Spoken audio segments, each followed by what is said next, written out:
Really? That's your play from the 2 yard line, Jimbo? On this episode of the Locked On Aggies podcast. You are Locked On Aggies, your daily podcast on the Texas A&M Aggies. Part of the Locked On Podcast Network, your team every day.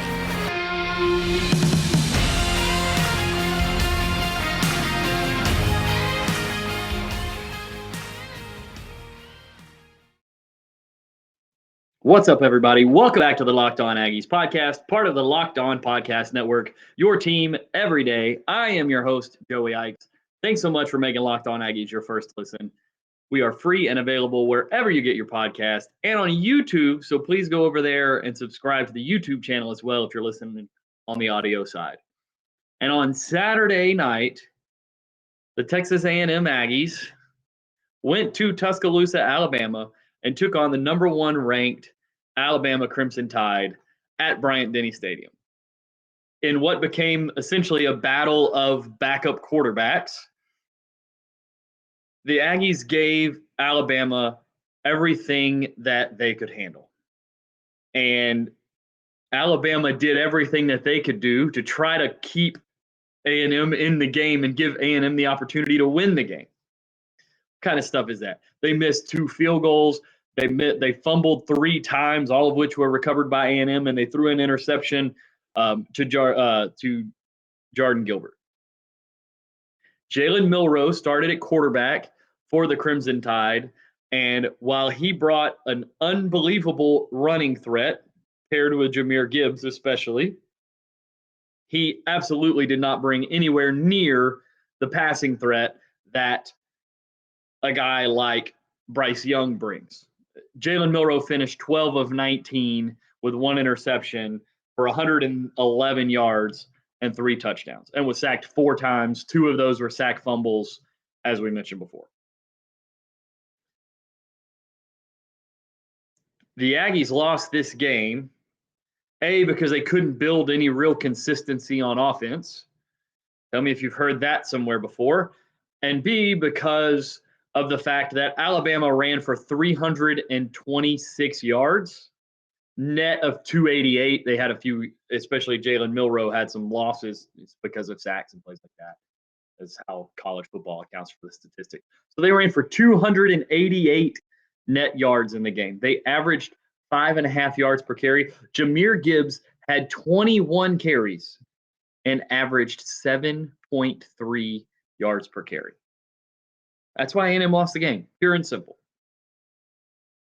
Jalen Milroe could not do nearly enough through the air to beat A&M if A&M could have stopped the run, and they just couldn't.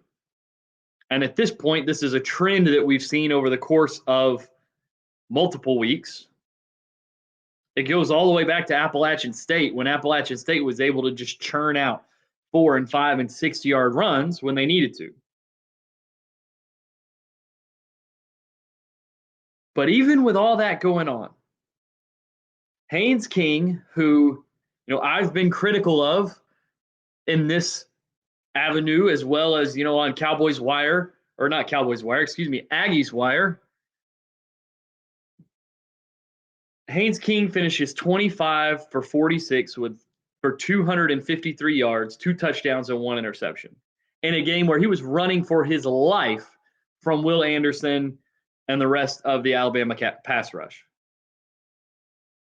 And still, with all that going on, down 24-20, the last minute and a half or minute or so of the game, and somehow Haynes King drives A&M down the field. Evan Stewart makes an unbelievable contested catch on the sideline, takes the ball away from 2 defenders to secure the ball, gets a foot down, completed catch, unbelievable play by the true freshman.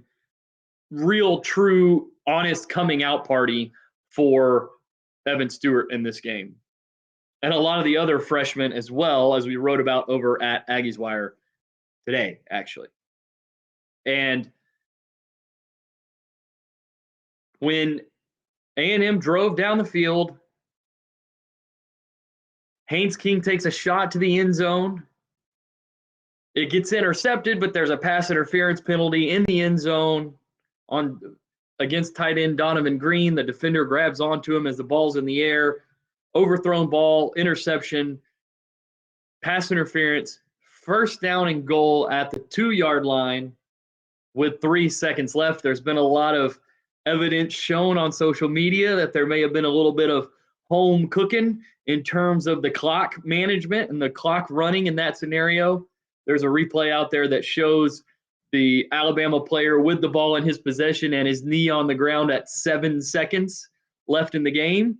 And A&M somehow snapped the ball at 3 seconds left in the game when they snapped the ball first and goal at the 2-yard line. 4 seconds magically disappeared from time without, Dr. Stephen Strange made an appearance with his time stone and made 4 seconds disappear. But you get first and goal at the 2 in a game where you haven't been able to protect your quarterback really at all. Haynes King ran for his life all night. So many of the biggest plays they made on the night were Haynes bailing out of the pocket, making a throw down the sideline to one of his players. And that's how they got down there with the Evan Stewart catch, like I mentioned before. And somehow Jimbo Fisher calls a play that winds up being a one-on-one sort of 50-50 ball at the pylon to a true freshman. And Haynes King overthrows him because he's running for his life because there's instant pressure. Haynes King overthrows the ball. Ball goes incomplete. Aggies lose 24-20. And the crazy part, the scary part about that to me is that first and goal at the 2 with 3 seconds left on the clock, needing to score a touchdown, is essentially a 2-point conversion. And when you build your game plan for the week for a game, you build in a couple of these 2-point plays because you never know when you're going to have to go for 2. Most of the time when you have to go for 2, it's a really high leverage situation, especially for a coach like Jimbo Fisher who's not going to push the envelope, or for a team like A&M because of the way their defense plays, they're not going to push the envelope in terms of going for 2 a whole bunch of times and all that kind of stuff because their defense isn't going to give up a ton of points. Even if they give up a ton of yardage rushing, they've proven now weeks through the season that, with the exception of the game against Mississippi State, which also featured a special teams touchdown and an interception return for a touchdown by Mississippi State, they're not going to give up more than 20, 24 points in a game. So when you go into these games, you should have 1 or 2 gotta have it 2-point conversion plays. What can we run at the 2-yard line that we know we can get in the end zone with? And they said after the game that the play call was essentially the same play call that they called earlier in the game from inside the 5 when Moose Muhammad scored the touchdown. Haynes King hit him on a little out route against the coverage for a touchdown. And they called the same play. So either that was the only 2-point type play that you had called or that you had on your call sheet for the whole game, the only play you felt good about getting in, and that's why you called it twice in that scenario. Or you didn't have a 2-point plan, which is terrifying. And I'm not sure which one is worse. That's the play that you thought, if we've gotta have it down at the 1 or 2 yard line, this is what we're running. I can understand them not running the football there. Devon Achane is their best player on offense. Absolutely. But in that scenario, if you try to run the ball there and you don't get in the end zone, I think you got to put the ball in the quarterback's hands and let him make a decision. The hard part is the quarterback was running for his life. You got to come up with something better than just a straight 3-step drop back pass without motion before the snap, without any of that kind of stuff, no misdirection going on, none of that kind of stuff. Line up, snap it from the shotgun, 1-step drop, throw the ball on a what looked like it was some sort of a back shoulder fade attempt to a true freshman who, yes, played phenomenal, had a great game, but that can't That can't be your play there. It just can't. But you know what should be your play is Simply Safe. The numbers don't lie. In the last decade, over 4 million people have chosen Simply Safe Home Security to protect their home. You don't earn the trust of that many people without doing something right. At Simply Safe, your safety is the only thing that matters. They protect you with cutting-edge security technology powered by 24/7 professional monitoring agents who always have your back. Here's why we love Simply Safe. 24/7 professional monitoring, where Simply Safe's agents call you the moment a threat is detected and dispatch police or first responders in an emergency, even if you're not home or can't be reached. Simply Safe blankets your home in protection with sensors for every room, window, and door, HD security cameras for inside and outside your home. Check those out on your phone, by the way, in the Simply Safe app. Fantastic service. Smarter ways to detect motion that only alert you when a threat is real, instead of when the wind is blowing a tree outside your window. And even hazard sensors that instantly detect fires, floods, and other threats to your home. Simply Safe's monitoring experts use proprietary advanced response technology to visually confirm when a break-in is real so you can get the highest priority police dispatch. Customize the perfect system for your home in just a few minutes at simplysafe.com/lockedoncollege. Save 20% on your Simply Safe security system when you sign up for an interactive monitoring plan and get your first month for free. Visit simplysafe.com/lockedoncollege to learn more. That's simplysafe.com/lockedoncollege to learn more. There's no place or no safe like Simply Safe.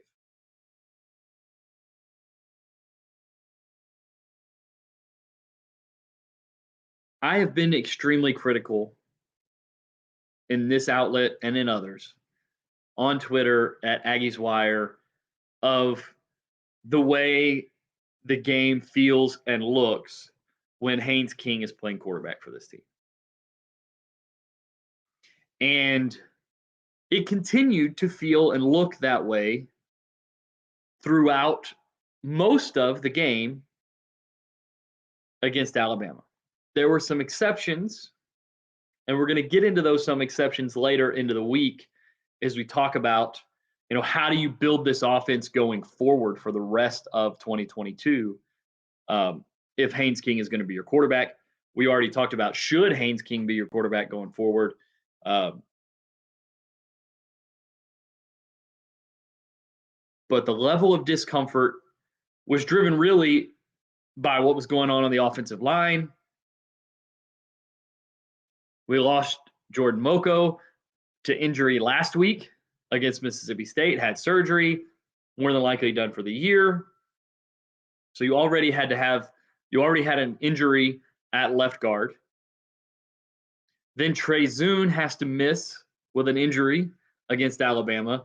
And you take what was already a young and inexperienced left side of your offensive line, and you turn that over into another group of young, relatively inexperienced players with Aki Ogumbi and Matt Wyckoff playing left tackle and left guard. Now, Matt Wyckoff had played center for the first couple of weeks of the season and was replaced by Bryce Foster after a couple of weeks once Bryce was healthy. But you had a very, very inexperienced left side of your offensive line. That was not even your first offensive line on the left side. If you're inexperienced, but that's the best group you've got, throw them out there. But that wasn't the best group A&M has, but that was the best group A&M had healthy. And they went into this game with and attempted way too many straight drop back 3 and 5 step drops from the shotgun. I don't know how Jimbo expected this team to protect up front with all that going on, especially considering they hadn't protected all that well going into this game as it is. They struggled with Mississippi State, even with Trey Zune at left tackle and with Moko at tackle for most of the game, or for part of the game. Left guard, excuse me. And yet that was still the plan. And again, it goes back to the whole two-point play. It's like, That was your plan. You had all week, all year, really, everybody's been talking about and planning for this game for a long time. And that was the plan you went into this game with. We're going to put our quarterback in shotgun. We're going to run a bunch of delayed handoffs and expect this offensive line to be able to block this front up and gain significant yardage on the ground. And then when we're not doing that, we're going to drop straight back in the shotgun, run 3 and 5 step drops, and expect our quarterback to make quick, precise, efficient decisions and make really tight window throws against good coverage against a really good Alabama defense. And it just wasn't good enough. And nobody should have been surprised that the plan wasn't good enough. And it's starting to become a talking point over the course of the last couple of weeks. Does Jimbo Fisher need to bring in an outside offensive coordinator to run this offense for A&M? And is that the remedy to this problem that it sort of feels like it's developing, where you have this offensive head coach who calls the plays, who has an offense that's significantly underperforming? They're one of the worst offenses in college football, while they have one of the best running backs in college football on their team. Very difficult to do.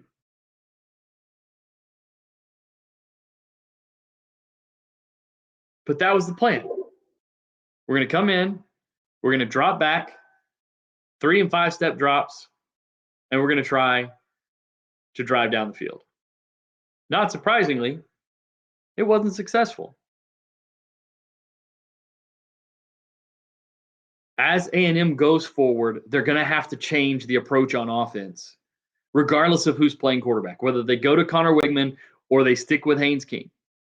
And the conversation continues to be, hey, we just got to execute. We got to execute. We got to execute.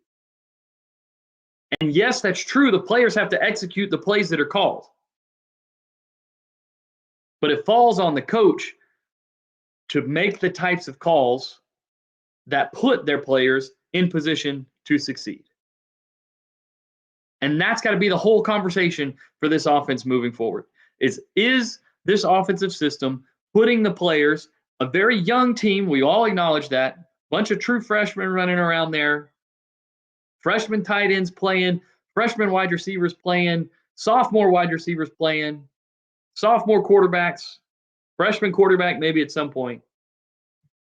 Got to put them in position to succeed. If you want to put yourself in position to succeed, BetOnline is your number one source for football betting information this season. Find all the latest player developments, team matchups, news and podcasts, and in-depth articles and analysis on every game you can find. And as always, BetOnline remains your continued source for all your sport wagering information with live betting and up-to-the-minute scores for every sport out there. The fastest and easiest way to check in on all your favorite games and events, including MLB, MMA, boxing, and golf. Head to BetOnline or use your mobile device to learn more. BetOnline, where the game starts. When we get to the defensive side of the ball, this Alabama team was going to run the football. They were going to run it a lot. With Jalen Milroe playing quarterback, they were going to run it a ton. You knew you had to be ready for it. But they have the wide receiver weapons. They're young. They don't have, Jameson Williams and those guys walking through the door right now. But they've got a lot of talent at wide receiver. And you could have and should have seen it coming. So even though you knew that the wide receiver or that the running game was coming, you would rather give up yards on the ground than through the air. But you have a freshman quarterback, or you have a young quarterback, inexperienced. You think, hey, let's make this guy beat us with his arm. And they couldn't do it. If A&M would have been able to force Jalen Milroe to beat A&M with his arm, they would not have won the game. A&M would have beaten Alabama in Tuscaloosa, even with the offensive performance that they got. Because especially in the first half, when they asked him to throw the ball, it was a mess. And it was a mess because it's a big atmosphere. His first full game. A&M's a good team. They cranked the pass rush up this game. Fadil Diggs had a phenomenal game. And A&M couldn't stop the run, so they couldn't make them throw the ball more than 19 times in the game. I mean, Alabama ran the ball 51 times. 51. At some point, you just got to put everybody at the line of scrimmage and say, beat me over the top. And prove to me you can do it consistently. And they weren't able to do it. They just couldn't get it done defensively, stopping the run. And every time it felt like they had an opportunity to get it done stopping the run, they broke off a huge run. 15, 20, 25 yards. 37 yards for Jahmyr Gibbs with his long. He was phenomenal in the game. Jahmyr Gibbs was unbelievable on the ground. He's going to go to the league next year, and he's going to be phenomenal. Absolutely. He's not going to get picked as high as he should be because of the position he plays, but his impact in year one at the league level is going to be phenomenal next year. Great game, exciting game. A&M wasn't able to pull it out, but they absolutely went in there and gave Alabama their best shot. And I think for a lot of these true freshmen, a lot of these young players, this is sort of going to be the game that raises their expectations for themselves. We can go out there and do this against Alabama. We can give Alabama this game. We have to play better on a week-to-week basis. And I think, and I hope, maybe this is the A&M fan in me, I hope that we will start to see that develop into more consistency as we get through the second half of the year, coming off the bye week this week. That's the show for today, guys. Thanks for sticking with me as we review and recap this game against Alabama. You can find me on Twitter at Joey Ikes. You can find the show on Twitter at Locked On Aggies. You can find the show on YouTube. Please check us out on YouTube. Subscribe there, like the videos, comment, hit the notification bell so you get notified when we release a new video. And find us on your podcast platform of choice. Leave us a 5-star rating and a review there as well. Thanks for making Locked On Aggies your first listen. Now that you've done that, go check out host Chris Gordy on Locked On SEC. Make that your second listen. Every day, Chris is going to take you around the SEC in 30 minutes or less with some help from the local experts of the Locked On Network. Thank you so much. We will see you tomorrow. We're going to talk about how this offense can change in the last half of the year to improve the efficiency and improve the output. I've got some ideas. You'll want to tune in for that one. We will see you tomorrow.